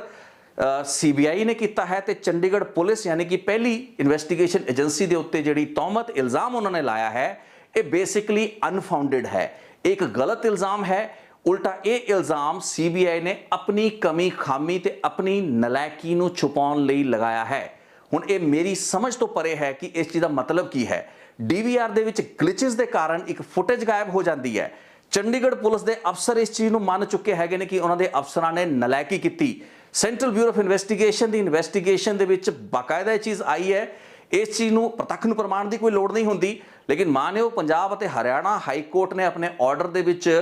ਜਿਹਨੂੰ ਕਹਿੰਦਾ ਕਿ ਉਲਟਾ ਚੋਰ ਕੋਤਵਾਲ ਕੋ ਡਾਂਟੇ, ਚੰਡੀਗੜ੍ਹ ਪੁਲਿਸ ਦੀ ਕ੍ਰਿਮੀਨਲ ਜਿਹੜੀ ਲਾਇਬਿਲਿਟੀ ਉਸ ਦੇ ਅਫਸਰਾਂ ਦੀ ਬਣਦੀ ਸੀ ਇਹਨਾਂ ਫੁਟੇजेस ਨੂੰ ਖੁਰਦ-ਬੁਰਦ ਕਰਨ ਦੇ ਵਿੱਚ, ਉਸ ਦੀ ਬਜਾਏ ਸੀਬੀਆਈ ਉੱਤੇ ਹੀ ਸਵਾਲ ਖੜੇ ਕਰਤੇ ਤੇ ਉਲਟਾ ਸੀਬੀਆਈ ਤੋਂ ਇਹ ਪੁੱਛਿਆ ਜਾ ਰਿਹਾ ਹੈ ਕਿ ਤੁਸੀਂ ਆਪਣੀ ਨਲਾਇਕੀਆਂ ਨੂੰ ਛੁਪਾਉਣ ਲਈ ਆਪਣੀ ਪੂਰਾ ਦਾ ਪੂਰਾ ਨਲਾਇਕੀ ਦਾ ਜਿਹੜਾ ਠੀਕਰਾ ਸੀ ਉਹ ਚੰਡੀਗੜ੍ਹ ਪੁਲਿਸ ਦੇ ਸਿਰ ਪਾਉਂਦੇ ਪਏ ਹੋ। ਹੁਣ ਮਾਨਯੋਗ ਅਦਾਲਤ ਦੀ ਇਹ ਟਿੱਪਣੀ ਸਾਨੂੰ ਕਾਫੀ ਹੱਦ ਤੱਕ ਪਰੇਸ਼ਾਨ ਤੇ ਹੈਰਾਨ ਕਰਦੀ ਹੈ। ਸੀਬੀਆਈ ਦੀ ਭੂਮਿਕਾ ਉੱਤੇ ਜਿਸ ਤਰੀਕੇ ਤੇ ਸਵਾਲ ਖੜੇ ਕੀਤੇ ਜਾ ਰਹੇ ਨੇ ਉਹ ਕਾਫੀ ਹੱਦ ਤੱਕ ਸਮਝ ਤੋਂ ਪਰੇ ਹੈ। ਚੰਡੀਗੜ੍ਹ ਪੁਲਿਸ ਨੂੰ ਇਸ ਤਰੀਕੇ ਨਾਲ ਕਲੀਨ ਚਿੱਟ ਦਿੱਤੀ ਜਾ ਰਹੀ ਹੈ ਤੇ ਸੈਂਟਰਲ ਬਿਊਰੋ ਆਫ ਇਨਵੈਸਟੀਗੇਸ਼ਨ ਦੇ ਉੱਤੇ ਹੀ ਉਲਟਾ ਸਵਾਲ ਖੜੇ ਕੀਤੇ ਜਾ ਰਹੇ ਨੇ। ਥੋੜੀ ਜੀ ਗੱਲਬਾਤ ਹਜ਼ਮ ਹੋਣ ਵਾਲੀ ਨਹੀਂ ਹੈ ਲੇਕਿਨ ਹੈਰਾਨੀ ਤੇ ਪਰੇਸ਼ਾਨੀ ਦਾ ਸਿਲਸਿਲਾ ਇੱਥੇ ਤੱਕ ਹੀ ਨਹੀਂ ਰੁਕਦਾ। ਅਗਲੀ ਜਿਹੜੀ ਟਿੱਪਣੀ ਹੈ ਪੰਜਾਬ ਅਤੇ ਹਰਿਆਣਾ ਹਾਈ ਕੋਰਟ ਦੇ ਮਾਨਯੋਗ ਇਸ ਅਦਾਲਤ ਦੇ ਫੈਸਲੇ ਦੀ ਸੈਂਟਰਲ ਬਿਊਰੋ ਆਫ ਇਨਵੈਸਟੀਗੇਸ਼ਨ ਦੀ ਭੂਮਿਕਾ ਉੱਤੇ ਉਹ ਸਭ ਤੋਂ ਜ਼ਿਆਦਾ ਸਕੇਥਿੰਗ ਰਿਮਾਰਕ ਹੈ ਯਾਨੀ ਕਿ ਸਭ ਤੋਂ ਜ਼ਿਆਦਾ ਗੰਭੀਰ ਟਿੱਪਣੀ ਹੈ ਜਿਸ ਵਿੱਚ ਕਿਹਾ ਕੀ ਗਿਆ ਹੈ। ਕਿਹਾ ਇਹ ਗਿਆ ਹੈ ਕਿ ਸੈਂਟਰਲ ਬਿਊਰੋ ਆਫ ਇਨਵੈਸਟੀਗੇਸ਼ਨ ਨੇ ਇਸ ਕੇਸ ਦੇ ਵਿੱਚ ਇੱਕ ਸਿਟਿੰਗ ਹਾਈ ਕੋਰਟ ਜੱਜ ਦੀ ਬੇਟੀ ਨੂੰ ਇੰਪਲੀਕੇਟ ਕਰਨ ਲਈ, ਕਲਿਆਣੀ ਨੂੰ ਇੰਪਲੀਕੇਟ ਕਰਨ ਲਈ ਪਲਾਂਟਡ ਤੇ ਟਿਊਟਰਡ ਵਿਟਨੈਸਿਸ ਯਾਨੀ ਕਿ ਗਵਾਹ ਖੜੇ ਕੀਤੇ, ਯਾਨੀ ਕਿ ਅਜਿਹੇ ਝੂਠੇ ਗਵਾਹ ਜਿਨ੍ਹਾਂ ਨੂੰ ਤਿਆਰ ਕਰਕੇ ਤੋਤੇ ਵਾਂਗ ਰਟਾ ਕੇ ਇਸ ਕੇਸ ਦੇ ਵਿੱਚ ਖੜਾ ਕਰਤਾ ਗਿਆ। ਇਹ ਸੈਂਟਰਲ ਬਿਊਰੋ ਆਫ ਇਨਵੈਸਟੀਗੇਸ਼ਨ ਦੇ ਉੱਤੇ ਸਭ ਤੋਂ ਗੰਭੀਰ ਟਿੱਪਣੀ ਹੈ जो कि पंजाब ਅਤੇ हरियाणा हाई कोर्ट ने की है। किस केस विच की है? एक अजिही लड़की कल्याणी के केस विच की है जिस दी मां पंजाब ਅਤੇ हरियाणा हाई कोर्ट की ही जज सी कुछ साल पहला तक, ते अज पंजाब ਅਤੇ हरियाणा हाई कोर्ट तो तब्दील होने तो बाद हिमाचल प्रदेश हाई कोर्ट के विच चीफ जस्टिस है। सो आप समझ के चलिए इसकी इंप्लीकेशन की है कि एक हाई कोर्ट कह रही है कि central bureau of investigation planted ते ट्यूटर्ड विटनेसिस के जरिए एक जज की कुड़ी नूं एक केस दे विच, एक मर्डर केस दे विच, एक संगीन केस दे विच इंप्लीकेट करने की कोशिश कर रहे सी। सो सीबीआई नूं तां मैनूं लगदा अपने चंडीगढ़ दफ्तर दे विच, जिवें मैं रिपोर्ट की शुरुआत दे विच कहा, शायद ताले लगा के अपने घरे इन्हां दे अफसरां नूं, तफ्तीशी अफसरां नूं बैठ जाना चाहिए है। लेकिन होल्ड ऑन, इत्थे गलबात पूरी नहीं है, क्योंकि जिहड़ा भी फैसला इस जमानत की अर्जी उत्ते सुनाया गया है, जिस विच एडियां गंभीर टिप्पणियां कीतियां गईयां ने, यह उस स्टेज उत्ते सुनाया गया फैसला है जिस दौरान चलान ते चार्जशीट उत्ते ना कोई चर्चा हुई, ना कोई बहस हुई, ना ही किसी संबंधित धिर कोल सीबीआई तो इलावा वो चार्जशीट या चलान की कॉपी सी। सो जो चार्जशीट ही थोड़े सामने नहीं, सीबीआई ने किहड़े सबूत ते किहड़े गवाह, किस तरीके का केस, किस तरीके की तफ्तीश नूं इस केस दे विच बना के अदालत के सामने, ट्रायल कोर्ट के सामने रखा है। जब तक इस चीज़ की ही क्लैरिटी नहीं सी, उन्हां हालातां दे विच इस तरीके के ऑर्डर का मतलब की बनता सी, ये भी कई बार सोचण वाली गल लगती है, जापदी है। हुण सीबीआई उत्ते एडियां गंभीर टिप्पणियां ते एडे वड्डे वड्डे दोष लाउण वाले इस माणयोग अदालत के फैसले दे विच इस पूरे दे पूरे केस यानी कि सिप्पी सिद्धू मर्डर की जिहड़ी इन्वेस्टिगेशन सीबीआई ने की है उसके होर पक्षां बारे की कहा गया है। हुण आपां सीबीआई की गल नहीं करांगे, बल्कि सीबीआई की तफ्तीश की गल करांगे, जो कि मुकम्मल तौर पर अदालत के विच चार्जशीट या चलान की शक्ल दे विच चर्चा हेठ ही नहीं आ पाई। सो काफ़ी प्रीमेच्योर तरीके दे नाल इस बेल एप्लीकेशन उत्ते प्राइमा फेसाई शब्द की वरतों करते हुए, यानी कि मुढ़ले तौर पर जिहड़ियां चीज़ां इस वक्त मानयोग अदालत के सामने सन, उन्होंने देखते हुए अदालत ने अपनी ऑब्जरवेशन दित्तियां, अपनी टिप्पणियां दित्तियां। चार्जशीट नूं उसने स्टडी नहीं किया, हालांकि चार्जशीट हेठली अदालत दे विच सी। इस बेल एप्लीकेशन के उत्ते अर्जी उत्ते फैसले नूं थोड़ा जिहा होर भी अगे पाया जा सकता सी, लेकिन अजिहा नहीं किया गया, क्योंकि कल्याणी नूं एक रिलीफ मिलना सी, ये उसका राइट भी सी। इस वास्ते इस बेल एप्लीकेशन के विच ही कई बहुत ही स्वीपिंग जड़ियाँ टिप्पणियां, ऑब्जरवेशनस मानयोग अदालत वालों कीतियां गईयां ने। सब तो जिहड़ी महत्वपूर्ण गलबात की गई है वह है मोटिव बारे। अदालत ने यह पाया है कि सेंट्रल ब्यूरो ऑफ इन्वेस्टिगेशन की जिहड़ी तफ्तीश है, माइंड यू चार्जशीट फाइल होने तो पहला यानी कि FIR की स्टेज की जिहड़ी तफ्तीश है, उस तफ्तीश दे विच मोटिव जिहड़ा है क्लीयरली उभर के नहीं आया है। क्योंकि कल्याणी क्यों सिप्पी सिद्धू का मर्डर कराएगी, जदों कि यह चीज़ भी स्थापित हुई कि कल्याणी और सिप्पी सिद्धू नवंबर 2014 के अपने उस रिश्ते टुटण की घटना तो बाद भी तकरीबन 6-7 महीने तक आपसी उन्होंने चंगे तालुकात सन, दोवां की कम्यूनीकेशन हो रही सी, दोवां की हिफाजत को लैके वो दोवें चिंतित सी। सो सीबीआई ने जिहड़ी अनट्रेस रिपोर्ट 2020 दिसंबर दे विच दाखिल की सी, उस दे विच या उस स्टेज तक जिहड़ा मोटिव सी वो एक वखरा मोटिव सी। उस दे विच सिर्फ मोटी मोटी गल ये सी कि सिप्पी सिद्धू ते उसकी जिहड़ी खास करके मां सी वो इंटरकास्ट मैरिज के खिलाफ सन, इसे करके इस रिश्ते के टुटण की नौबत आई सी। लेकिन बाद दे विच इस केस दे विच होर कई जिहड़े सबूत है या होर कोई अजिहा एविडेंस है सामने आया जिस विच कुछ अजिहियां आपत्तिजनक तस्वीरां आईयां। सो सीबीआई ने अलग अलग इस केस की तफ्तीश के पड़ाव दे विच अलग अलग जिहड़े मोटिव्स हैगे ने, कल्याणी ने की एक रिश्ता टुटण के कारण सिप्पी सिद्धू का कतल करवाया, या फिर अपनियां कोई इतराजयोग जिहड़ियां तस्वीरां तो गुस्से विच आके ही उसका कतल कराया, या फिर इसका कुछ होर कारण सी, क्योंकि अलग अलग फेजिस ते स्टेजिस दे विच उसदे मोटिव दे विच एक फर्क जिहड़ा है वो नज़र आता पाया है। एक इन्वेस्टिगेशन एजेंसी पिछले 6.5-7 सालों तो इसकी तफ्तीश कर रही है। एक वड्डी कमी सी, हथियार की रिकवरी नहीं हो पाई। जिस हथियार के नाल, जिस पिस्तौल है, जिस भी बंदूक के नाल सिप्पी सिद्धू का कतल किया गया, उसनूं रिकवर नहीं किया गया। 6 तकरीबन 7 दिन पुलिस या सीबीआई के रिमांड दे विच कल्याणी रही, लेकिन इस दौरान उस तो ना तो वैपन रिकवर किया जा सकिया। सो इस कतल केस नूं कतल साबित करने वाली सब तो अहम कड़ी यानी कि वो वैपन इस केस दे विच मिसिंग रहा। एक होर बहुत ही महत्वपूर्ण जिहड़ी टिप्पणी मानयोग अदालत ने इस केस की इन्वेस्टिगेशन नूं लैके कीती है वो ये है कि इस केस दे विच जिन्ने भी गवाह सन उन्हां दी भूमिका दे उत्ते सवाल खड़े किए ने, ते ज़्यादातर गवाहां नूं अदालत ने भरोसेयोग ना होने की गल कही है। गवाहां दी एक फहरिस्त सी जिस दे विच सैक्टर 27 दे उस पार्क जिस दे विच सिप्पी सिद्धू नूं रात 9:30 बजे के आस-पास गोलियां मारियां गईयां, उस पार्क के आस-पास की कोठियां के बाशिंदे सन जिस दे विच बहुत ही रेप्यूटेड उत्थों के लोग सन, ਜਿਨ੍ਹਾਂ ਨੇ ਇਹ ਗਵਾਹੀਆਂ ਤੱਕ ਬਾਅਦ ਦੇ ਵਿੱਚ ਦਿੱਤੀਆਂ। ਬੇਸ਼ੱਕ ਇਹ 6-6 8-8 ਮਹੀਨੇ ਬਾਅਦ ਚੰਡੀਗੜ੍ਹ ਪੁਲਿਸ ਨੇ ਇਹਨਾਂ ਦੇ ਬਿਆਨ ਰਿਕਾਰਡ ਕੀਤੇ, ਲੇਕਿਨ ਇਹਨਾਂ ਵੱਲੋਂ ਇਸ ਚੀਜ਼ ਦੀ ਤਸਦੀਕ ਕੀਤੀ ਗਈ ਸੀ ਕਿ ਸ਼ੂਟ ਕਰਨ ਵਾਲੇ, ਹਮਲਾ ਕਰਨ ਵਾਲੇ ਲੋਕਾਂ ਦੀ ਕੁਝ ਹੱਦ ਤੱਕ ਹੁਲੀਆ ਇਹਨਾਂ ਵੱਲੋਂ ਦੇਖਿਆ ਗਿਆ ਸੀ। ਹਾਲਾਂਕਿ ਪਹਿਚਾਣ ਨਹੀਂ ਇਹਨਾਂ ਵੱਲੋਂ ਕੀਤੀ ਜਾ ਸਕੀ ਸੀ, ਲੇਕਿਨ ਇੱਕ ਮਹਿਲਾ ਜੋ ਕਿ ਇਸ ਘਟਨਾ ਦੇ ਵਕਤ ਉਸ ਥਾਂ ਤੇ ਮੌਜੂਦ ਸੀ, ਉਸ ਘਰ ਦੇ ਵਿੱਚ ਮੌਜੂਦ ਸੀ, ਉਸਨੇ ਗਨ ਸ਼ਾਟਸ ਦੀ ਫਾਇਰਿੰਗ ਤੋਂ ਬਾਅਦ ਇੱਕ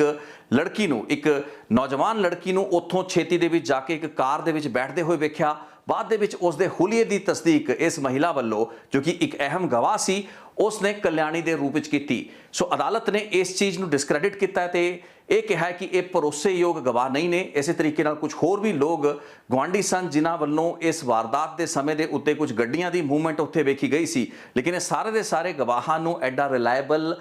ਜਿਹੜਾ ਹੈ ਵਿਟਨੈਸ ਅਦਾਲਤ ਨੇ ਨਹੀਂ ਮੰਨਿਆ ਹੈ for the purposes of this bail application. ਲੇਕਿਨ ਸਭ ਤੋਂ ਮਹੱਤਵਪੂਰਨ ਗਵਾਹ ਇਸ ਕੇਸ ਦਾ ਸੀ ਜਤਿੰਦਰ ਸਿੰਘ ਨਾਂ ਦਾ, ਜੋ ਕਿ ਬੇਸਿਕਲੀ ਇੱਕ CCTV ਫਿੱਟ ਕਰਨ ਵਾਲਾ ਬੰਦਾ ਸੀ, CCTV ਕੈਮਰੇ ਇੰਸਟਾਲ ਕਰਦਾ ਸੀ ਤੇ ਸਿੱਪੀ ਸਿੱਧੂ ਦੇ ਮੋਹਾਲੀ ਦੇ ਦਫ਼ਤਰ ਦੇ ਵਿੱਚ ਇੰਸਟਾਲ ਕੀਤੇ ਗਏ CCTV ਕੈਮਰੇਜ਼ ਦੀ ਇੱਕ ਪੇਮੈਂਟ ਤਕਰੀਬਨ 35,000 ਦੀ ਜੋ ਡਿਊ ਸੀ, ਉਸ ਨੂੰ ਲੈਣ ਲਈ 27 ਸੈਕਟਰ ਦੇ ਪਾਰਕ ਦੇ ਵਿੱਚ ਦੇਰ ਸ਼ਾਮ ਉਸ ਨੂੰ ਬੁਲਾਇਆ ਗਿਆ ਸੀ। ਇਹ ਉਹ ਗਵਾਹ ਸੀ ਜਿਸਨੇ ਕਿ 4 ਤੋਂ 5 ਵਾਰ ਆਪਣੀਆਂ ਗਵਾਹੀਆਂ ਜਿਹੜੀਆਂ ਚੰਡੀਗੜ੍ਹ ਪੁਲਿਸ ਤੋਂ ਲੈ ਕੇ CBI ਦੇ ਸਾਹਮਣੇ ਅਲੱਗ-ਅਲੱਗ ਸਾਲਾਂ ਦੇ ਵਿੱਚ ਦਿੱਤੀਆਂ, ਲੇਕਿਨ ਅਦਾਲਤ ਨੇ ਸਭ ਤੋਂ ਵੱਡਾ ਸਵਾਲ ਇਸ ਦੀ ਗਵਾਹੀ ਤੇ ਖੜਾ ਕੀਤਾ, ਕਿਉਂਕਿ ਇਹ ਸਭ ਤੋਂ ਵੱਡਾ ਵਿਟਨੈਸ ਵੀ ਸੀ ਜਿਸ ਨੂੰ ਆਪਾਂ ਸਟਾਰ ਵਿਟਨੈਸ ਕਹਿੰਦੇ ਹਾਂ। ਇਸ ਦੇ ਮੁਤਾਬਕ ਇਸ ਨੇ 20 ਸਤੰਬਰ ਦੀ ਰਾਤ ਸਿੱਪੀ ਸਿੱਧੂ ਅਤੇ ਕਲਿਆਣੀ ਨੂੰ ਉਸ ਪਾਰਕ ਦੇ ਵਿੱਚ ਦੇਖਿਆ ਸੀ। ਇੱਕ ਬਹੁਤ ਵੱਡੀ ਗਵਾਹੀ ਸੀ। ਜਤਿੰਦਰ ਸਿੰਘ ਜੋ ਕਿ ਆਪਣੇ ਪੈਸੇ ਲੈਣ, CCTV ਦੀ ਇੰਸਟਾਲੇਸ਼ਨ ਦੇ ਪੈਸੇ ਲੈਣ, ਇਸ ਦਾ ਕਮਿਊਨੀਕੇਸ਼ਨ, ਟੈਲੀਫੋਨ ਦੇ ਉੱਤੇ ਰਾਬਤਾ ਵੀ ਸਿੱਪੀ ਸਿੱਧੂ ਦੇ ਨਾਲ ਹੋਇਆ ਸੀ, ਇੱਕ ਬਹੁਤ ਵੱਡਾ, ਬਹੁਤ ਇੰਪੋਰਟੈਂਟ ਵਿਟਨੈਸ ਸੀ, ਲੇਕਿਨ ਇਸ ਵਿਟਨੈਸ ਨੂੰ ਵੀ ਅਦਾਲਤ ਨੇ ਅਨਰਿਲਾਇਬਲ ਮੰਨਿਆ ਹੈ। ਪੈਮਾਨਾ ਕੀ ਹੈ ਇਹ ਤਾਂ ਮਾਨਯੋਗ ਅਦਾਲਤ ਖੁਦ ਉਸਨੇ ਕੁਛ ਹੱਦ ਤੱਕ ਟਿੱਪਣੀਆਂ ਦੇ ਵਿੱਚ ਜ਼ਿਕਰ ਵੀ ਕੀਤਾ ਹੈ, ਲੇਕਿਨ ਨੈਵਰਦਲੈਸ ਜਿੰਨੇ ਵੀ ਗਵਾਹ, ਜਿੰਨੇ ਵੀ ਵਿਟਨੈਸਿਸ ਇਸ ਕੇਸ ਦੇ ਵਿੱਚ, ਹੋਰ ਵੀ ਬਹੁਤ ਸੇ ਵਿਟਨੈਸਿਸ ਸਨ, ਜਿਵੇਂ ਕਿ ਉਹ ਮਹਿੰਦੀ ਵਾਲਾ ਜਿਸ ਦੇ ਫੋਨ ਤੋਂ 18 ਸਤੰਬਰ ਨੂੰ ਫੋਨ ਲੈ ਕੇ ਇੱਕ ਨੌਜਵਾਨ ਲੜਕੀ ਨੇ ਸਿੱਪੀ ਸਿੱਧੂ ਦੇ ਫੋਨ ਉੱਤੇ ਡਾਇਲ ਕੀਤਾ ਸੀ, ਉਸ ਦਾ ਹੁਲੀਆ ਵੀ ਕਲਿਆਣੀ ਦੇ ਨਾਲ ਹੀ ਮਿਲਦਾ ਸੀ ਤੇ ਉਸ ਗਵਾਹ ਨੇ ਵੀ ਕਲਿਆਣੀ ਦੇ ਸਕੈਚ ਤੇ ਉਸ ਦੀ ਤਸਵੀਰਾਂ ਦੇ ਰੂਪ ਵਿੱਚ ਉਸ ਮਹਿਲਾ ਦੀ ਤਸਦੀਕ ਜਾਂ ਸ਼ਨਾਖਤ ਜਿਹੜੀ ਹੈ ਕੀਤੀ ਸੀ। ਸੋ ਇਹਨਾਂ ਸਾਰੇ ਦੇ ਸਾਰੇ ਗਵਾਹਾਂ ਨੂੰ ਟੋਟਲੀ ਰਿਜੈਕਟ ਮਾਨਯੋਗ ਅਦਾਲਤ ਵੱਲੋਂ ਕਰਤਾ ਗਿਆ ਹੈ। ਲੇਕਿਨ ਇੱਕ ਬਹੁਤ ਹੀ ਮਹੱਤਵਪੂਰਨ ਜਿਹੜੀ ਗੱਲਬਾਤ ਇਸ ਅਦਾਲਤ ਦੇ ਫੈਸਲੇ ਦੇ ਵਿੱਚ, ਜਿਸ ਉੱਤੇ ਕਈ ਸਵਾਲ ਵੀ ਖੜੇ ਹੋ ਸਕਦੇ ਨੇ ਤੇ ਹੁੰਦੇ ਵੀ ਨੇ, ਉਹ ਹੈ ਇਸ ਕੇਸ ਦੇ ਵਿੱਚ ਉਹ ਐਲੀਬਾਈ। ਐਲੀਬਾਈ ਇੱਕ ਟੈਕਨੀਕਲ ਤੇ ਲੀਗਲ ਟਰਮ ਹੈ, ALIBI। ਜੇ ਬਹੁਤ ਸੇ ਲੋਕ ਜੋ ਕਾਨੂੰਨੀ ਟਰਮੀਨੋਲੋਜੀ ਦੇ ਨਾਲ ਵਾਕਿਫ ਨੇ ਉਹ ਸਮਝਦੇ ਨੇ ਕਿ ਐਲੀਬਾਈ ਕੀ ਹੁੰਦੀ ਹੈ। ਐਲੀਬਾਈ ਦਰਅਸਲ ਇੱਕ ਅਜਿਹੀ ਸਥਿਤੀ ਹੁੰਦੀ ਹੈ ਜਿਸ ਵਿੱਚ ਕੋਈ ਵੀ ਮੁਲਜ਼ਮ ਜਾਂ ਕੋਈ ਵੀ ਅਕਿਊਜ਼ਡ ਅਦਾਲਤ ਦੇ ਸਾਹਮਣੇ ਜਾਂ ਕੋਰਟ ਆਫ ਲਾਅ ਦੇ ਵਿੱਚ, ਇਨਵੈਸਟੀਗੇਸ਼ਨ ਏਜੰਸੀ ਦੇ ਸਾਹਮਣੇ ਇੱਕ ਰੀਜ਼ਨ ਦਿੰਦਾ ਹੈ ਕਿ ਇਸ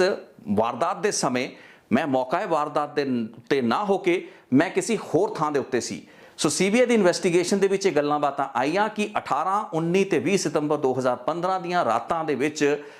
ਕਲਿਆਣੀ ਦੇ ਪਰਿਵਾਰ ਨੇ ਕਈ ਅਜਿਹੀਆਂ ਗੈਟ ਟੂਗੈਦਰਸ ਆਰਗੇਨਾਈਜ਼ ਕੀਤੀਆਂ ਜਾਂ ਆਰਗੇਨਾਈਜ਼ ਹੋਈਆਂ ਗੈਟ ਟੂਗੈਦਰਸ ਦੇ ਵਿੱਚ ਉਹਨਾਂ ਦੀ ਸ਼ਿਰਕਤ ਸੀ।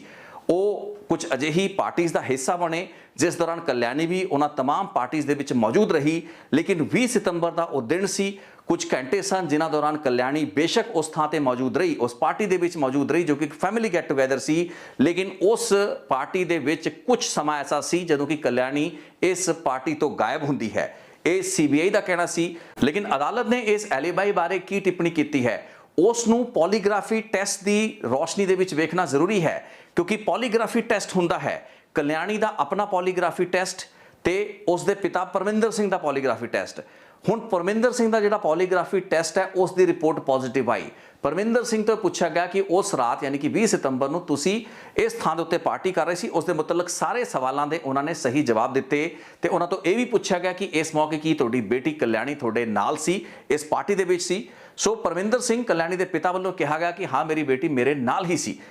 ਕਿੰਨਾ ਦੇਰ ਜਾਂ ਕਿੰਨਾ ਸਮਾਂ ਉਹ ਆਪਣੀ ਬੇਟੀ ਦੇ ਨਾਲ ਸੀ ਜਾਂ ਉਹਨਾਂ ਦੀ ਬੇਟੀ ਉਸ ਪਾਰਟੀ ਦੇ ਵਿੱਚ ਕੰਟੀਨਿਊਟੀ ਦੇ ਵਿੱਚ ਸੀ ਜਾਂ ਨਹੀਂ ਸੀ, ਇਹ ਇੱਕ ਅਹਿਮ ਸਵਾਲ ਸੀ ਜਿਸ ਉੱਤੇ ਪੁੱਛੇ ਗਏ ਸਵਾਲ ਦੇ ਜਵਾਬ ਦੇ ਵਿੱਚ ਵੀ ਪਰਮਿੰਦਰ ਸਿੰਘ ਦਾ ਪੋਲੀਗ੍ਰਾਫੀ ਟੈਸਟ ਪੋਜ਼ਿਟਿਵ ਆਇਆ, ਯਾਨੀ ਕਿ ਪਰਮਿੰਦਰ ਸਿੰਘ ਖੁਦ ਦੇ ਉਸ ਪਾਰਟੀ ਦੇ ਵਿੱਚ ਹੋਣ ਦੀ ਗੱਲ ਸਹੀ ਕਰ ਰਹੇ ਸਨ ਤੇ ਆਪਣੀ ਬੇਟੀ ਦੇ ਉਸ ਪਾਰਟੀ ਦੇ ਵਿੱਚ ਹੋਣ ਦੀ ਗੱਲ ਵੀ ਸਹੀ ਕਰ ਰਹੇ ਸਨ। ਇਹ ਇੱਕ ਫੈਕਟ ਸੀ। ਲੇਕਿਨ ਇਸ ਦੇ ਨਾਲ ਹੀ ਕਲਿਆਣੀ ਦਾ ਵੀ ਪੋਲੀਗ੍ਰਾਫੀ ਟੈਸਟ ਇਸੇ ਬਾਬਤ ਕੀਤਾ ਗਿਆ ਤੇ ਕਲਿਆਣੀ ਦੇ ਪੋਲੀਗ੍ਰਾਫੀ ਟੈਸਟ ਦੇ ਵਿੱਚ ਜੋ ਫੋਰੈਂਸਿਕ ਐਕਸਪਰਟਸ ਨੇ ਆਪਣਾ ਡਿਸੀਜਨ ਦਿੱਤਾ ਉਸ ਦੇ ਮੁਤਾਬਕ ਕਲਿਆਣੀ ਵਾਸ ਡਿਸੈਪਟਿਵ। ਉਸ ਦਾ ਪੋਲੀਗ੍ਰਾਫੀ ਟੈਸਟ ਜਿਹੜਾ ਸੀ ਉਹ ਨੈਗੇਟਿਵ ਆਇਆ ਸੀ। ਹੁਣ ਹਾਈ ਕੋਰਟ ਦੇ ਮਾਨਯੋਗ ਅਦਾਲਤ ਜਿਹੜੀ ਹੈ ਉਹ ਆਰਡਰ ਦੇ ਵਿੱਚ ਕੀ ਲਿਖਦੀ ਹੈ ਉਹ ਹੈਰਾਨ ਕਰ ਦੇਣ ਵਾਲਾ ਹੈ। ਹੁਣ ਹਾਈ ਕੋਰਟ ਦੇ ਆਰਡਰ ਵਿੱਚ ਲਿਖਿਆ ਇਹ ਜਾਂਦਾ ਹੈ ਕਿ the effect of positive results of the polygraph test as conducted on the father of the petitioner, यानी कि परमिंदर सिंह जो कि कल्याणी के पिता सी, is that his being truthful in stating about the presence of the petitioner at the birthday party and that too at the relevant time. Therefore, any negative results with respect to the polygraphy test as conducted upon the present petitioner thus are prima facie unworthy. अयोग हैगे ने केड़े negative results हैगे ने। The reason being that with the father of the petitioner as stated above assigning truthful answers with respect to the petitioner being at a birthday party and that too at the relevant time, thus when the above is at the stage not belied, resultantly the negative polygraph test as conducted upon the present petitioner does at this stage prima facie become insignificant. इसका साफ ते कोरा मतलब ये है कि अदालत ये कह रही है कि कल्याणी का अपना नैगेटिव पॉलीग्राफ टेस्ट यानी कि जिस दे विच कि वो डिसेप्टिव है, ट्रूथफुल जानकारी नहीं दे रही, छुपा रही हो सकती है, उसका कोई मायना नहीं है, बल्कि उसके पिता जो कि सच्चे जवाब दे रहे हैं तो उन्होंने अपनी बेटी बारे भी सच्चे जवाब दे होने, इस वास्ते आपां उन्हां दी गवाही नूं मन्नांगे, उन्हां दे टेस्ट नूं आपां तरजीह दांगे। लेकिन अपना जिहड़ा नैगेटिव इफैक्ट आया है यानी कि नैगेटिव रिजल्ट हैगा कल्याणी दा, उसनूं इनसिग्निफिकेंट मन्निया जाए, वो अयोग है, अनवर्दी है। बहुत ही हैरानी भरी एक टिप्पणी है क्योंकि अपनी जिहड़ी प्राइम एक्यूज्ड है, प्राइम सस्पेक्ट है सीबीआई दी इस केस दे विच जिस उत्ते सारे इल्जाम ने जो कि बोन ऑफ कंटेंशन है, उसका नैगेटिव पॉलीग्राफ टेस्ट, उसका डिसेप्टिव फोरेंसिक एविडेंस जिहड़ा है उसनूं अदालत इनसिग्निफिकेंट कह रही है तो उसके पिता के पॉलीग्राफ टेस्ट नूं सही मन्निया जा रहा है। हुण किसनूं सही ते किसनूं गलत मन्नीए। तो आखिरी जिहड़ा पॉइंट मैं इस बेल एप्लीकेशन के उत्ते जिहड़ा ऑर्डर आया है उस दे विच टच करना चाहांगा। अदालत ने यह समझा है कि इस केस दे विच जिहड़ा इन्वेस्टिगेटिंग ऑफिशियल यानी कि सीबीआई का जांच अधिकारी है वह काफ़ी काली दे विच सानूं लग्या। अदालत ने कहा कि वह काली दे विच सी ते काली दे विच इस चीज़ की सी कि वह इस महिला नूं, इस लड़की कल्याणी नूं इस केस दे विच किसी तरीके नाल इंप्लीकेट कर सके तो इस एफआईआर दे विच उसनूं नॉमिनेट किया जा सके, इस चीज़ की कोई काल इस इन्वेस्टिगेशन अफसर नूं सी। ये मानयोग पंजाब ते हरियाणा हाई कोर्ट का ये जज साहब का ऑर्डर कह रहा है। हुण इत्थे सवाल ये खड़ा होंदा है कि 2015 दे विच कतल होंदा है, चंडीगढ़ पुलिस कतल के शुरुआती फेज दे विच सारा दा सारा फोरेंसिक एविडेंस वो डीवीआर, वो फुटेजेस, वो सीसीटीवी कैमरे की सारी फुटेजेस उन्होंने गायब कर देती है। ਜਿਹੜੇ मेन विटनेसिस हैगे ने उन्होंने गवाहियां 6-6, 8-8 महीने बाद लईयां जांदियां ने। मानयोग अदालत अपने इस फैसले दे विच सवाल चुक रहा है सीबीआई की अपनी इंटैग्रिटी के उत्ते। मानयोग अदालत का यह फैसला क्वेश्चन कर रहा है कि सीबीआई प्लांटेड के ट्यूटर विटनेसिस नूं लिया रही है, वो भी एक जज की धी नूं इस केस दे विच झूठा फसाउण लई। सीबीआई के उत्ते सवाल यह खड़ा किया जा रहा है कि चंडीगढ़ पुलिस ने जिहड़ा रिकॉर्ड डीवीआर खुर्द-बुर्द किया वो चंडीगढ़ पुलिस की कमी नहीं है, वो चंडीगढ़ पुलिस का कोई दोष नहीं है, बल्कि सीबीआई ने इल्जाम चंडीगढ़ पुलिस के उत्ते लाए ने ताकि सीबीआई अपनी नलायकियां छुपा सके।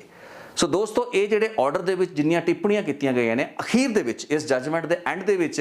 मानयोग अदालत ने यह भी स्पष्ट किया है कि जिन्ना भी कुछ बहुत ही डिटेल्ड है तकरीबन 50 पेजां के आसपास का 48-49 पेजिज का ऑर्डर है उस दे विच उन्होंने कहा भी जिन्नियां भी गल्लां बातां असीं कीतियां गईयां ने वो limited purposes for this bail application ने, सिर्फ इस जमानत अर्जी के विचार के परपस के नाल ये सारियां गल्लां बातां कीतियां गईयां ने। सीबीआई उत्ते उसकी कारगुजारी उत्ते एडे गंभीर इल्जाम लाउण तो बाद मानयोग अदालत ने अपने फैसले के अखीर दे विच एक होर लाइन ऐड करती कि ये सारी दी सारी टिप्पणियां ऑब्जरवेशन या जिहड़ियां भी गल्लां बातां कीतियां गईयां ने इन्हां दा केस दी ट्रायल उत्ते ते मैरिट उत्ते कोई असर नहीं पैना चाहिए।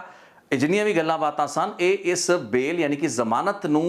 देण दे लिमिटेड परपस दे नाल कहियां गईयां गल्लां बातां सन। हुण मैनूं की कोई लीगल जूरिसप्रूडेंस दे विच जिहड़े भी लोग ने, कोई वकील ने, कोई जज साहिबान हैगे ने कि ये समझा सकते हैं कि जे एक अदालत वो भी हाई कोर्ट के जज साहब के ऑर्डर दे विच इस तरीके दी टिप्पणियां करतियां जान, सीबीआई के अफसरां की इन्वेस्टिगेशन नूं कलर्ड इन्वेस्टिगेशन कहा जाए, सीबीआई के जिहड़े विटनेसिस होण उन्हां नूं प्लांटेड ते ट्यूटेड विटनेसिस कहा जाए, सीबीआई के अपने दोषां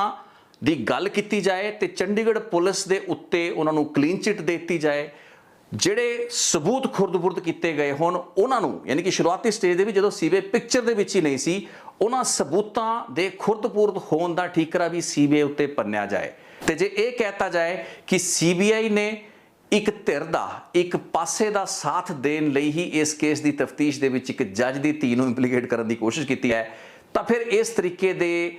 ਆਰਡਰ ਦਾ, ਜਜਮੈਂਟ ਦਾ ਕੇਸ ਦੇ ਟ੍ਰਾਇਲ ਉੱਤੇ ਕੀ ਅਸਰ ਪੈਣਾ ਹੈ। ਜਿਹੜਾ ਹੇਠਲੀ ਟ੍ਰਾਇਲ ਕੋਰਟ ਦਾ ਜੱਜ ਬੈਠਾ ਹੈ, ਜਿਸ ਨੇ ਇਸ ਕੇਸ ਦੇ ਵਿੱਚ ਟ੍ਰਾਇਲ ਅੱਗੇ ਤੋਰਨਾ ਹੈ, ਜਿਸ ਦੇ ਸਾਹਮਣੇ ਚਾਰਜ ਸ਼ੀਟ ਵੀ ਪਹੁੰਚ ਚੁੱਕੀ ਹੈ। ਹੁਣ ਚਾਰਜ ਸ਼ੀਟ ਦੇ ਉੱਤੇ ਤਾਂ ਇੱਕ ਹੋਰ ਰਿਪੋਰਟ ਬਣੇਗੀ। ਆਪਾਂ ਵੀ ਤਾਂ ਦੇਖੀਏ ਵੀ ਸੀਬੀਆਈ ਨੇ ਕੜੀ ਕੀ ਘੋਲੀ ਹੈ। ਜੇ ਮਾਨਯੋਗ ਹਾਈ ਕੋਰਟ ਦੇ ਜੱਜ ਸਾਹਿਬ ਨੇ ਐਡੀਆਂ ਵੱਡੀਆਂ ਗੱਲਾਂ ਕਹਿਤੀਆਂ, ਤਾਂ ਆਪਾਂ ਵੀ ਹੁਣ ਡਿਟੇਲ ਦੇ ਵਿੱਚ ਜਾ ਕੇ ਐਗਜ਼ਾਮਿਨ ਕਰਾਂਗੇ ਕਿ ਚਾਰਜ ਸ਼ੀਟ ਦਰਅਸਲ ਕਹਿੰਦੀ ਕੀ ਹੈ।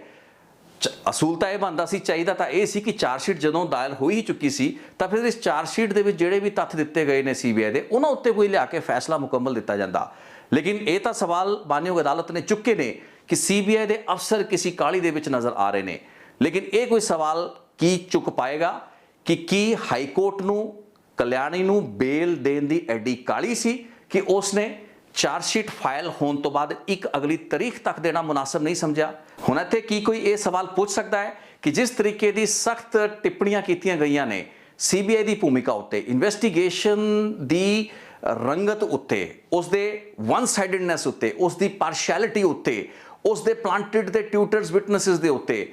ਇਹਨਾਂ ਸਾਰੀਆਂ ਟਿੱਪਣੀਆਂ ਦੇ ਚੱਲਦੇ ਥਲੜੀ ਹੇਠਲੀ ਟ੍ਰਾਇਲ ਕੋਰਟ ਦਾ ਕਿਹੜਾ ਜੱਜ ਇਹਨਾਂ ਟਿੱਪਣੀਆਂ ਨੂੰ ਸਾਈਡ ਤੇ ਰੱਖ ਤੇ ਇਹਨਾਂ ਤੋਂ ਇਨਡਿਫਰੈਂਟ ਹੋ ਕੇ ਇਸ ਕੇਸ ਦਾ ਟ੍ਰਾਇਲ ਇੱਕ ਫ੍ਰੀ ਤੇ ਫੇਅਰ ਢੰਗ ਦੇ ਨਾਲ ਚਲਾ ਪਾਏਗਾ। ਸਿਰਫ ਇੱਕ ਆਰਡਰ ਦੇ ਵਿੱਚ ਲਾਈਨ ਲਿਖ ਦੇਣ ਨਾਲ ਮਸਲਾ ਹੱਲ ਜੇ ਹੋ ਜਾਂਦਾ ਹੁੰਦਾ ਤਾਂ ਫਿਰ ਸ਼ਾਇਦ ਐਡਾ ਆਰਡਰ ਵੀ ਲਿਖਣ ਦੀ ਲੋੜ ਨਾ ਪੈਂਦੀ। ਲੇਕਿਨ ਇੱਕ ਬਹੁਤ ਵੱਡਾ ਚੈਲੰਜ ਹੈ ਸੈਂਟਰਲ ਬਿਊਰੋ ਆਫ ਇਨਵੈਸਟੀਗੇਸ਼ਨ, ਜਿਸ ਦੀ ਤਫਤੀਸ਼, ਜਿਸ ਦੀ ਇਨਵੈਸਟੀਗੇਸ਼ਨ ਮੁਕੰਮਲ ਹੈ ਤੇ ਚਾਰਜ ਸ਼ੀਟ ਅਦਾਲਤ ਦੇ ਵਿੱਚ ਪੇਸ਼ ਹੈ। ਉਸ ਬਹੁਤ ਹੀ ਕ੍ਰਿਟੀਕਲ ਟਾਈਮ ਦੇ ਉੱਤੇ ਪੰਜਾਬ ਅਤੇ ਹਰਿਆਣਾ ਹਾਈ ਕੋਰਟ ਦਾ ਇਹ ਆਰਡਰ ਆਉਂਦਾ ਹੈ, ਜਿਸ ਵਿੱਚ ਕਿ ਬੇਲ ਐਪਲੀਕੇਸ਼ਨ ਤੇ ਜ਼ਮਾਨਤ ਅਰਜ਼ੀ ਦੀ ਸੁਣਵਾਈ ਦੇ ਦੌਰਾਨ ਹੀ ਐਡੇ ਜਿਹੜੇ ਸਖਤ ਅਲਫਾਜ਼ ਹੈਗੇ ਨੇ ਉਹ ਵਰਤੇ ਗਏ ਨੇ। ਹਾਲਾਂਕਿ ਮਾਨਯੋਗ ਅਦਾਲਤ ਉੱਤੇ ਕੋਈ ਵੱਡਾ ਕਿੰਤੂ ਪਰੰਤੂ ਨਾ ਆਪਾਂ ਕਰ ਸਕਦੇ ਹਾਂ ਤੇ ਨਾ ਆਪਾਂ ਕਰੀਏ, ਲੇਕਿਨ ਕਈ ਸਵਾਲ ਖੜੇ ਹੁੰਦੇ ਨੇ ਤੇ ਬਹੁਤ ਸੇ ਸਵਾਲਾਂ ਨੂੰ ਐਡਰੈਸ ਕਰਨ ਦੀ ਕੋਸ਼ਿਸ਼ ਆਪਾਂ ਉਸ ਵਕਤ ਵੀ ਕਰਾਂਗੇ ਜਦੋਂ ਇਸ ਕੇਸ ਦੀ ਚਾਰਜ ਸ਼ੀਟ ਉੱਤੇ ਥ੍ਰੈਡਬੇਅਰ ਇਨਵੈਸਟੀਗੇਸ਼ਨ ਕਰਾਂਗੇ। ਕਿਉਂਕਿ ਹੁਣ ਸੀਬੀਆਈ ਨੇ ਆਪਣੀ ਇਨਵੈਸਟੀਗੇਸ਼ਨ ਕਰਤੀ ਹੈ, ਆਪਾਂ ਨੂੰ ਵੀ ਵੇਖਣਾ ਪੈਣਾ ਕਿ ਜਿਸ ਸੀਬੀਆਈ ਉੱਤੇ ਐਡੇ ਵੱਡੇ ਇਲਜ਼ਾਮ ਲਾਤੇ ਨੇ, ਕੀ ਵਾਕਈ ਸੀਬੀਆਈ ਨੇ ਇਸ ਕੇਸ ਦੇ ਵਿੱਚ ਇੱਕ ਗਲਤ ਨੀਅਤ ਦੇ ਨਾਲ ਇਨਵੈਸਟੀਗੇਸ਼ਨ ਕੀਤੀ ਹੈ, ਇੱਕ ਪਾਸੜ ਹੋ ਕੇ ਇਨਵੈਸਟੀਗੇਸ਼ਨ ਕੀਤੀ ਹੈ, ਕੀ ਉਸਦੇ ਵਾਕਈ ਜਿਹੜੇ ਵਿਟਨੈਸਿਸ ਟਿਊਟਰਡ ਹੈਗੇ ਨੇ। ਆਪਾਂ ਪਹਿਲਾਂ ਵੀ ਕਈ ਰਿਪੋਰਟਾਂ ਮੇਰੇ ਚੈਨਲ ਤੇ ਬਣੀਆਂ ਨੇ। ਆਉਣ ਵਾਲੇ ਦਿਨਾਂ ਦੇ ਵਿੱਚ ਅਗਲੀ ਜਾਂ ਉਸ ਤੋਂ ਅਗਲੀ ਰਿਪੋਰਟ ਬਹੁਤ ਹੀ ਡਿਟੇਲਡ ਰਿਪੋਰਟ ਹੋਏਗੀ ਤੇ ਚਾਰਜ ਸ਼ੀਟ ਨੂੰ ਪੁਆਇੰਟ ਬਾਏ ਪੁਆਇੰਟ ਐਨਾਲਾਈਜ਼ ਕਰਾਂਗੇ ਐਂਡ ਵੀ ਵਿਲ ਐਗਜ਼ਾਮਿਨ ਕਿ ਇਸ ਬੇਲ ਐਪਲੀਕੇਸ਼ਨ ਦੇ ਉੱਤੇ ਆਏ ਫੈਸਲੇ ਦੇ ਵਿੱਚ ਜਿਹੜੀਆਂ ਟਿੱਪਣੀਆਂ ਕੀਤੀਆਂ ਗਈਆਂ ਉਹ ਕਿੱਡੀਆਂ